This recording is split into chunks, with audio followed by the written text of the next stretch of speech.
क्या आप जानते हैं 1 मीटर की लंबाई कितनी है? क्या आप जानते हैं 1 सेकंड कितने वक्त को कहते हैं?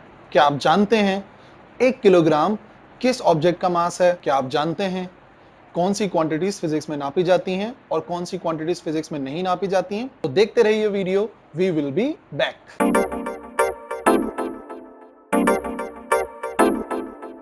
अस्सलाम वालेकुम एवरीवन, मैं हूं मोहम्मद तलहा और आप लोग देख रहे हैं तलहा स्पेस एकेडमी। आज मैट्रिक का तीसरा लेक्चर करने वाले हैं हम लोग और इसमें हम लोग स्टार्ट करेंगे दूसरा chapter, chapter number 2 which is measurements. एक इंपॉर्टेंट चैप्टर है कैलकुलेशन के लिहाज से कि अगर आप लोगों को अपनी कैलकुलेशन अच्छी करनी है तो आपको इस चैप्टर को बहुत ध्यान से स्टडी करना पड़ेगा। तो नज़र डाल लेते हैं आज के लेक्चर कंटेंट्स पर। आज के लेक्चर में सबसे पहले हम लोग डिस्कस करेंगे फिजिकल क्वांटिटीज़ के बारे में। दूसरे नंबर पे हम देखेंगे इन तमाम फिजिकल क्वांटिटीज़ यानी कि बेसिक क्वांटिटीज़ के बारे में, यानी कि लेंथ की, मास की और टाइम की डेफिनेशंस वगैरह देखेंगे। और इसी लिहाज से तीसरे नंबर पे कुछ ड्राइव क्वांटिटीज़ को भी स्टडी करने वाले हैं। ओके, तो सबसे पहले डिफाइन करते हैं व्हाट आर फिजिकल क्वांटिटीज़। याद रखो वो क्वांटिटीज़ जिन्हें मेजर किया जा सकता है वो कहलाती हैं फिजिकल क्वांटिटीज़। बट मेजर किया जा सकता है तो किनको किया जा सकता है, किनको नहीं किया जा सकता। याद रखो, अगर एक फिजिकल क्वांटिटी के पास उसका नाम है, उसका मैग्नीट्यूड है, उसका यूनिट है, यानी कि नेम, मैग्नीट्यूड एंड यूनिट, ये तीनों चीज़ें किसी भी फिजिकल क्वांटिटी के पास हैं तो वो मेजर की जा सकती है। और अगर ये नहीं है तो हम उनको मेजर नहीं कर सकते। फॉर एग्जाम्पल, अगर हम मेजर कर सकते हैं मास को, तो फॉर एग्जाम्पल मैं एक शॉप पर जाता हूँ, मैं उसे कहता हूँ मुझे 10 किलोग्राम चीनी चाहिए, तो मैं उसे नाम भी बताता हूँ मास, मैं उसे मैग्नीट्यूड भी बताता हूँ यानी कि 10, और मैं उसे यूनिट भी बताता हूँ यानी कि किलोग्राम। इसी तरीके से अगर मैं टाइम की बात करता हूँ कि कितना टाइम रह गया है, तो मैं कहूँगा फॉर एग्जाम्पल किसी प्रोसेस में 5 मिनट्स रह गए हैं, तो मैं टाइम बताऊंगा नेम, मैं 5 बताऊंगा यानी कि मैग्नीट्यूड, और मैं मिनट बता रहा हूँ लेट्स से यूनिट। तो कुछ भी बता सकते हैं। बट अगर किसी भी फिजिकल क्वांटिटी को डिफाइन करना है तो ये तीन तो मस्ट है। हाँ, वो क्वांटिटीज जिन्हें मेजर नहीं कर सकते उन्हें कहते हैं नॉन फिजिकल क्वांटिटीज, और वो फिजिक्स में स्टडी भी नहीं की जाती। For example emotions, for example feelings. मुझे बहुत खुशी हो रही है, अब हम ये तो नहीं कहते ना कितने किलोग्राम खुशी हो रही है, कितने मीटर खुशी हो रही है, ठीक है। हाँ, मैं बहुत अफसुर्दा हूँ, कितने किलोग्राम अफसुर्दा, कितने मीटर अफसुर्दा, नो आंसर। तो ये वो क्वांटिटीज हैं जिन्हें हम मेजर नहीं कर सकते। फिजिकल क्वांटिटीज को बेसिकली हम लोग दो पार्ट्स में डिवाइड करते हैं। पहली कहलाती हैं बेसिक क्वांटिटीज और दूसरी कहलाती हैं ड्राइव क्वांटिटीज। तो बेसिक या फंडामेंटल क्वांटिटीज वो क्वांटिटीज हैं जो कि बेसिक हैं, जिन्हें कहीं से ड्राइव नहीं किया जाता बल्कि वो कंसिडर की गई हैं, ठीक है। और वो हैं 7 क्वांटिटीज। ये जो 7 क्वांटिटीज हैं ये कहलाती हैं बेसिक और फंडामेंटल क्वांटिटीज, और इनके यूनिट्स कहलाते हैं बेसिक और फंडामेंटल यूनिट्स। तो कौन कौन सी हैं क्वांटिटीज और क्या क्या हैं उसके यूनिट्स, एक नजर डाल लेते हैं। सबसे पहली क्वांटिटी मास, और मास को मेजर किया जाता है किलोग्राम्स में, तो इसका एसआई यूनिट है किलोग्राम। दूसरी क्वांटिटी है लेंथ, और इसका एसआई यूनिट है मीटर। तीसरी क्वांटिटी है टाइम, और इसका एसआई यूनिट है सेकंड। चौथी क्वांटिटी टेम्परेचर, जिसका एसआई यूनिट है केल्विन। पांचवी क्वांटिटी इलेक्ट्रिक करंट, जिसका एसआई यूनिट है ampere. Chhathi quantity amount of substance, जिसका यूनिट है मोल। और सातवीं क्वांटिटी ल्यूमिनस इंटेंसिटी, जिसका यूनिट होता है कैंडेला। ये 7 क्वांटिटीज बेसिक क्वांटिटीज हैं जो किसी और फिजिकल क्वांटिटी पे डिपेंड नहीं करती। ये एक तमाम साइंटिस्ट ने मिलकर डिसाइड किया है कौन सी क्वांटिटीज जिनको बेसिक का दर्जा दिया जाएगा, तो यही वो 7 क्वांटिटीज हैं जो बेसिक क्वांटिटीज कहलाती हैं।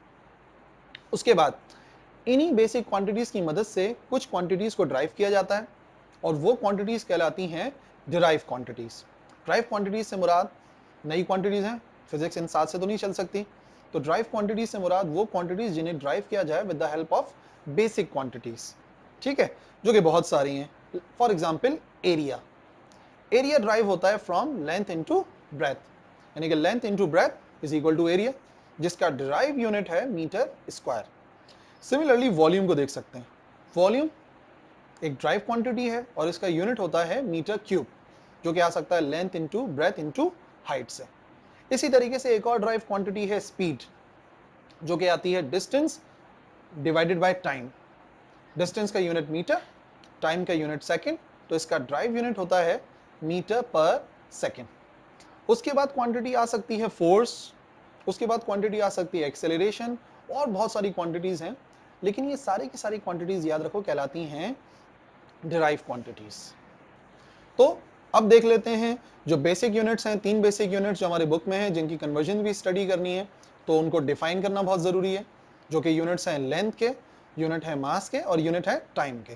तो सबसे पहले डिस्कस करते हैं SI unit of mass, that is kilogram. तो 1 किलोग्राम एक सिलेंडर का मास है, और ये सिलेंडर रखा हुआ है International Bureau of Weights and Measures near Paris, और ये जो सिलेंडर है ये बना हुआ है प्लेटिनियम और इरिडियम से। तो इसको हम मेजर कर सकते हैं कि भाई वो जो सिलेंडर है उसका मास है 1 किलोग्राम। और फिर उसी वक्त ये भी हुआ कि जब मीटिंग बुलाई गई तो उसकी कॉपीज पूरे दुनिया में तमाम कंट्रीज में भेजी गई कि भाई पूरी दुनिया का 1 किलोग्राम एक जैसा होना चाहिए। तो SI यूनिट तो है kilogram, but there are many multiples of this unit.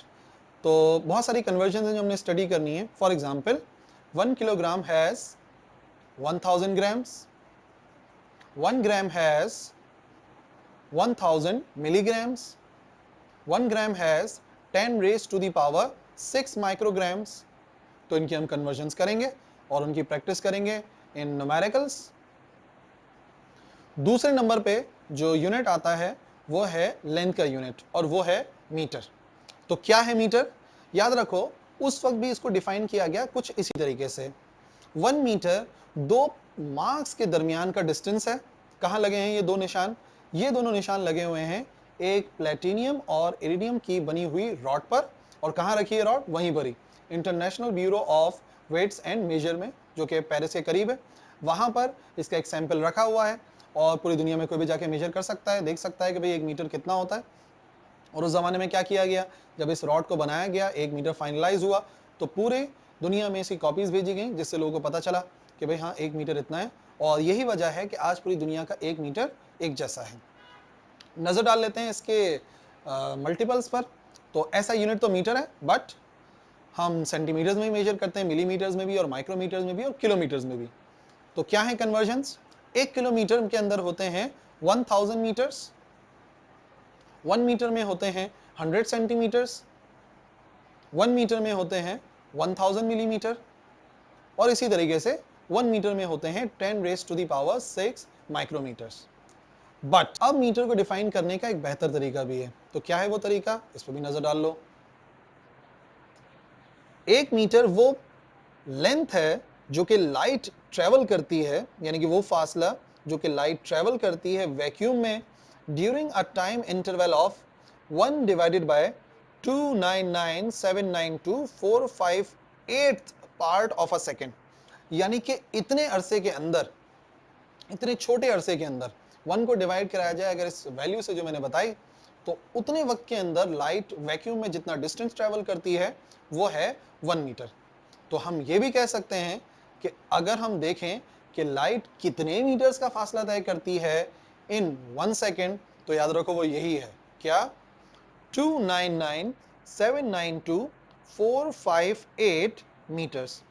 तो इसी की मदद से हम डिफाइन करते हैं मीटर को। बट इजी ये है कि हम उसको बात को याद रखें कि एक रॉड है जिस पे 2 मार्क्स लगे हुए हैं, उनके दरमियान का डिस्टेंस, वही बात। ठीक है, तो आते हैं हमारे तीसरे यूनिट की तरफ, जो कि यूनिट है टाइम का, और वो यूनिट है सेकेंड। तो क्या है सेकेंड? सेकेंड याद रखो एक एक ड्यूरेशन है। हमारे मीन सोलर डे को अगर हम डिवाइड करें 86,400 पार्ट्स में, अगर हम अपने मीन सोलर डे जो है हमारा उसको हम डिवाइड करते हैं 86,400 पार्ट्स में, तो वो जो एक पार्ट होता है वो होता है 1 सेकेंड। यस, तो हम ये भी कह सकते हैं कि पूरे दिन के अंदर कितने सेकंड होते हैं? तो याद रखो 86,400 सेकंड्स होते हैं। इसी वजह से मैंने क्या कहा, पूरा जो मीन सोलर डे है उसके 86,400 पार्ट्स करो, तो वो जो एक पार्ट आता है वो पार्ट होता है 1 सेकेंड। और हमारे पास एक और बेहतर तरीका भी है इसको डिफाइन करने का। देख लो क्या है वो तरीका। According to atomic clock, second को डिफाइन किया जाता है equal to the time interval of 91 92631 770 vibrations of atoms of cesium 133। यानी कि जितने टाइम इंटरवल के अंदर जो सीजियम का एटम है वो वाइब्रेट करता है इतनी मर्तबा जितनी आपको वैल्यू बताई गई, तो उस इंटरवल ऑफ टाइम को कहते हैं 1 सेकेंड, यानी कई मर्तबा वाइब्रेट करता है, बहुत तेज है। ठीक है, तो कन्वर्जन देख लो। टाइम की कन्वर्जन सबसे आसान है, याद रखना। 1 आवर 60 मिनट्स, 1 मिनट 60 सेकेंड्स, इसी तरीके से 1 day 24 hours, 1 year 365.25 days. So that's it, आज का लेक्चर इतना ही था। आज हम लोगों ने डिस्कस किया है हमारा चैप्टर नंबर 2 मेजरमेंट्स, और जो टॉपिक्स कवर किए, फिजिकल क्वांटिटीज़ की डेफिनेशन और फंडामेंटल क्वांटिटीज़ की डेफिनेशन, ड्राइव क्वांटिटीज़ के बारे में स्टडी करा, और कुछ कन्वर्जन्स भी देखी हैं हमने मास की, लेंथ की और टाइम की। ठीक है, पिछले लेक्चर नहीं देखे तो उनका लिंक डिस्क्रिप्शन में है, आई बटन में है, उधर जाके चेक करो। आज के लिए काफ़ी है। अल्लाह हाफ़िज़।